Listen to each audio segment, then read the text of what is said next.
ಯಾರಿಗೂ ಒಳ್ಳೇದಾಗಲ್ಲ. ಸರಿ, ಇದರಲ್ಲಿ ಟೆರರಿಸ್ಟ್ ಅವ್ರ ಜಾತಿ ಇಲ್ರಿ. ಒಂದು ಹೇಳ್ತೀನಿ, ಅವತ್ತಂದು ಹೇಳ್ತೀನಿ, ಟೆರರಿಸ್ಟ್ಗೆ ಜಾತಿನೇ ಇಲ್ಲ. ಯಾರು ಟೆರರಿಸ್ಟ್ ಅವ್ನ ಜಾತಿನೇ ಇಲ್ರಿ ಅವನು. ಆಮೇಲೆ ನಮ್ಮ ಇಸ್ಲಾಂ ಧರ್ಮದಲ್ಲಿ ಟೆರರಿಸ್ಟ್ ಅವ್ರಿಗೆ ಇದೇ ಪರ್ಮಿಷನ್ ಕೊಟ್ಟಿಲ್ಲ. ಅವ್ನು ಮುಸ್ಲಿಮೇ ಇಲ್ಲ. ಅವ್ನು ಯಾರು ಟೆರರಿಸ್ಟ್ ಮುಸ್ಲಿಂ ಅಂತಾನೋ ಅವ್ನು ಮುಸ್ಲಿಂ ಅಲ್ವೇ ಅಲ್ಲ ಅವನು. ಆಮೇಲೆ ಯಾವ ಇದಲ್ಲಿ ಹೇಳ್ಕೊಡಲ್ಲ ಸರ್ ಈ ಥರ ಮಾಡೋಕ್ಕೆ. ನಾನು ಹೇಳ್ತೀನಲ್ಲ, ಪ್ರತಿ ಸಲ ನನ್ನ ಮಾಧ್ಯಮದಲ್ಲೂ ಭಾಳ ಸತಿ ಹೇಳಿದ್ದೀನಿ, ಒಬ್ಬ ಸ್ಪೆಷಲಿ ರಾಜಕಾರಣಿ, ಯಾರನ್ನ ರಾಜಕಾರಣಿಗಳು ರಾಜಕೀಯಕ್ಕೆ ಬಂದಾದ್ಮೇಲೆ ದಯಮಾಡಿ ಜಾತಿ ಮಾಡೋಕ್ಕೆ ಹೋಗಬೇಡಿ. ನೀವು ಹಂಗೂ ಜಾತಿ ಮಾಡಂಗಿದ್ರೆ ಮನೇಲಿ ಕೂತ್ಕೊಂಡು ಜಾತಿ ಮಾಡಿ. ಯಾಕಂದ್ರೆ ನನ್ನ ಲಕ್ಷ ಜನ ನಂಬಿರ್ತಾರ್ರಿ. ನಾವು ಜಾತಿ ಮಾಡಿದ್ರೆ ದೇವ್ರು ನಮ್ಗೆ ಒಳ್ಳೇದಾಗ್ತದೆ ನಮಗೆ. ಆಮೇಲೆ ನಮಗಿಲ್ಲ, ನಮ್ಮ ಮಕ್ಕಳು ಹುಳ ಬಿದ್ದು ಸಾಯ್ತಾರೆ. ಅವು ಪೊಲಿಟಿಕಲ್ ಟೆರರಿಸ್ಟ್ ಇರಬಹುದು ಅನ್ನೋದು ತಮ್ಮ ಅನುಮಾನ. ಅದೇ ಸರ್, ಗೊತ್ತಿಲ್ಲ ನನಗೆ ಮಾಹಿತಿ. ನಾನು ಹೂವಾ ಸುದ್ದಿ ಕೇಳಿದ್ದೀನಿ. ತನಿಖೆ ನಡೀತಾ ಇದೆ. ಇದು ಘಟನೆ ಆಗಬಾರ್ದಾಗಿದ್ದು ಘಟನೆ ಆಗಿದೆ. ಏನೋ ಪೊಲಿಟಿಕಲ್ ಇನ್ವಾಲ್ವ್ಮೆಂಟ್ ಇದೆ. ಅದೇ ನನಗೂ ಆಶ್ಚರ್ಯ ಆಯಿತು.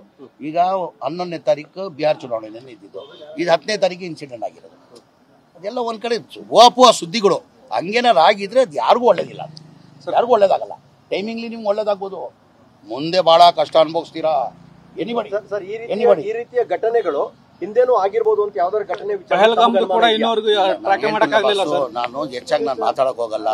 ಈ ಘಟನೆ ಆಗ್ಬಾರ್ದಾಗಿತ್ತು ಅಂದ್ರೆ ಅಷ್ಟೇ ಹೇಳ್ತೀನಿ. ಯಾರಿಗೂ ಒಳ್ಳೇದಾಗಲ್ಲ. ಸರಿ, ಇದರಲ್ಲಿ ಟೆರರಿಸ್ಟ್ ಅವ್ರ ಜಾತಿ ಇಲ್ರಿ. ಒಂದು ಹೇಳ್ತೀನಿ, ಅವತ್ತಂದು ಹೇಳ್ತೀನಿ, ಟೆರರಿಸ್ಟ್ಗೆ ಜಾತಿನೇ ಇಲ್ಲ. ಯಾರು ಟೆರರಿಸ್ಟ್ ಅವ್ನ ಜಾತಿನೇ ಇಲ್ರಿ ಅವನು. ಆಮೇಲೆ ನಮ್ಮ ಇಸ್ಲಾಂ ಧರ್ಮದಲ್ಲಿ ಟೆರರಿಸ್ಟ್ ಅವ್ರಿಗೆ ಇದೇ ಪರ್ಮಿಷನ್ ಕೊಟ್ಟಿಲ್ಲ. ಅವ್ನು ಮುಸ್ಲಿಮೇ ಇಲ್ಲ. ಅವ್ನು ಯಾರು ಟೆರರಿಸ್ಟ್ ಮುಸ್ಲಿಂ ಅಂತಾನೋ ಅವ್ನು ಮುಸ್ಲಿಂ ಅಲ್ವೇ ಅಲ್ಲ ಅವನು. ಆಮೇಲೆ ಯಾವ ಇದಲ್ಲಿ ಹೇಳ್ಕೊಡಲ್ಲ ಸರ್ ಈ ಥರ ಮಾಡೋಕ್ಕೆ.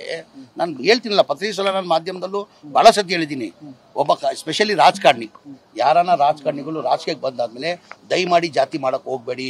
ನೀವು ಹಂಗೂ ಜಾತಿ ಮಾಡಂಗಿದ್ರೆ ಮನೇಲಿ ಕೂತ್ಕೊಂಡು ಜಾತಿ ಮಾಡಿ. ಯಾಕಂದ್ರೆ ನನ್ನ ಲಕ್ಷ ಜನ ನಂಬಿರ್ತಾರ್ರಿ. ನಾವು ಜಾತಿ ಮಾಡಿದ್ರೆ ದೇವ್ರು ನಮ್ಗೆ ಒಳ್ಳೇದಾಗ್ತದೆ ನಮಗೆ. ಆಮೇಲೆ ನಮಗಿಲ್ಲ, ನಮ್ಮ ಮಕ್ಕಳು ಹುಳ ಬಿದ್ದು ಸಾಯ್ತಾರೆ. ಅವು ಪೊಲಿಟಿಕಲ್ ಟೆರರಿಸ್ಟ್ ಇರಬಹುದು ಅನ್ನೋದು ತಮ್ಮ ಅನುಮಾನ. ಅದೇ ಸರ್, ಗೊತ್ತಿಲ್ಲ ನನಗೆ ಮಾಹಿತಿ. ನಾನು ಹೂವಾ ಸುದ್ದಿ ಕೇಳಿದ್ದೀನಿ. ತನಿಖೆ ನಡೀತಾ ಇದೆ. ಇದು ಘಟನೆ ಆಗಬಾರ್ದಾಗಿದ್ದು ಘಟನೆ ಆಗಿದೆ. ಏನೋ ಪೊಲಿಟಿಕಲ್ ಇನ್ವಾಲ್ವ್ಮೆಂಟ್ ಇದೆ. ಅದೇ ನನಗೂ ಆಶ್ಚರ್ಯ ಆಯಿತು.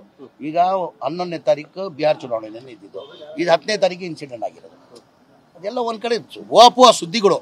ಹಂಗೇನಾರು ಆಗಿದ್ರೆ ಅದು ಯಾರಿಗೂ ಒಳ್ಳೇದಿಲ್ಲ, ಯಾರಿಗೂ ಒಳ್ಳೇದಾಗಲ್ಲ. ಟೈಮಿಂಗ್ಲಿ ನಿಮ್ಗೆ ಒಳ್ಳೇದಾಗ್ಬೋದು, ಮುಂದೆ ಭಾಳ ಕಷ್ಟ ಅನುಭವಿಸ್ತೀರಾ. ಈ ರೀತಿಯ ಘಟನೆಗಳು ಹಿಂದೇನೂ ಆಗಿರ್ಬೋದು ಅಂತ ಯಾವ್ದಾದ್ರು ಘಟನೆ ನಾನು ಹೆಚ್ಚಾಗಿ ಮಾತಾಡಕ್ ಹೋಗಲ್ಲ. ಈ ಘಟನೆ ಆಗ್ಬಾರ್ದಾಗಿತ್ತು ಅಂದ್ರೆ ಅಷ್ಟೇ ಹೇಳ್ತೀನಿ.